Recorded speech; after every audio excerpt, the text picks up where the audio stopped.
ఇంతకీ జుట్టు బాగా ఊడిపోయి పిలకన్నారు, అది పోయి క్రాఫ్ వచ్చింది. ప్రజెంట్ ఒక అనివార్య కారణాల వల్ల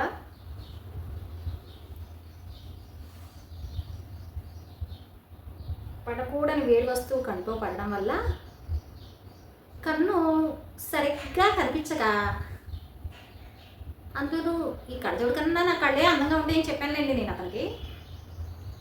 ఏది బాగుంటుందో చూసుకోండి మేడం అంటే, ఈ కళ్ళజోడు కన్నా నా కళ్ళే బాగుంటాయి అయ్యా అని చెప్పి తీసుకొస్తే మా ఫ్రెండు సేమ్ నాది అదేనే, నాకన్నా నీకు బాగా సూట్ అయింది అని. అంటే ప్రతికూలతలన్నీ అనుకూలంగా ఉంటున్నాయ్యా.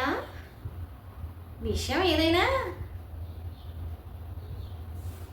భయంకరమైన ప్రతికూలతలన్నీ అద్భుతమైన అనుకూలతలైతే అంతకన్నా కావాల్సింది ఏముంది. మొన్న ఆ మధ్య వీడియోలు మొదలు పెట్టగానే ఒక ఆయన, రాజమౌళి నిన్ను పెట్టి కంగారు పడమాకండి, అసలు నాకు బిరుదు కూడా ఉంది.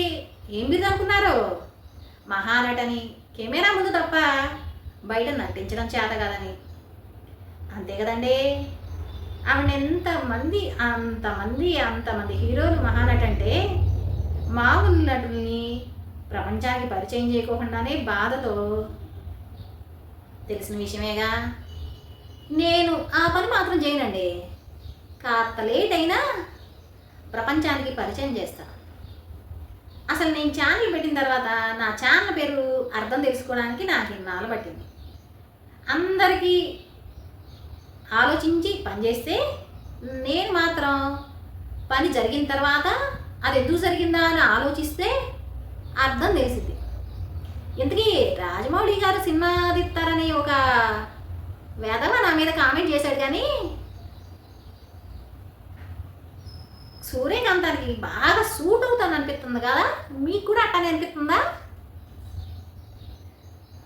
నా చుట్టూ ఉన్న వాళ్ళైతే ఫిక్స్ అయ్యి ఉంటారు, ఈ ప్రతికూలతలన్నీ అనుకూలతలే కదా.